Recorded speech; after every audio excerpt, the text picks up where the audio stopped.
Hi friends, ఎలా ఉన్నారు? అది ఒక దట్టమైన అడవి. ఆ అడవిలో ఒక వజ్రం ఉంది. ఆ వజ్రం తెచ్చుకుంటే బ్రతకడానికి లోటు లేదు. కానీ అది దట్టమైన అడవి. అలాంటి అడవిలో రాజు వజ్రాన్ని ఎలా తీసుకున్నారు?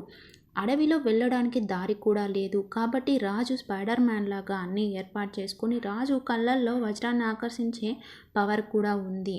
తన కళ్ళతో చూడగానే వజ్రం పైకి లేచి ఆశీర్వాదంతో తీసుకోమంది. అలా రాజు వజ్రాన్ని తెచ్చుకొని జీవితాంతం సంతోషంగా జీవించడమే కాక చాలామందికి సహాయం చేశారు.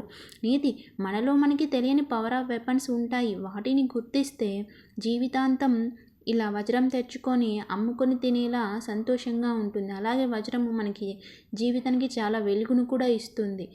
సో అంటే మనకి వజ్రం అంటే చాలా విలువైన ఫ్రెండ్స్. ఇలాంటి వజ్రాలని మనం తీసుకునే అంటే ఒక లక్ష్యాన్ని సాధించాలన్నా మనలో మనకి తెలియని వెపన్స్ ఉంటే వాటిని గుర్తిస్తే మనం ఈజీగా సక్సెస్కి రీచ్ అవుతామని చెప్పి ఈ కథలోని అర్థం అండి.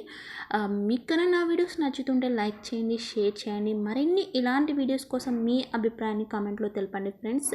నేను ఇంకా చాలా మోటివేషనల్ క్వాట్స్ అయితేనేమి షార్ట్ వీడియోస్ చేశాను అండ్ కొన్ని క్వాట్స్ అండ్ షార్ట్స్ అండ్ కొన్ని పోయిటరీస్ నోట్ చేశానండి. వాటిలో లైక్స్ వస్తున్నాయి. Thank you for your support.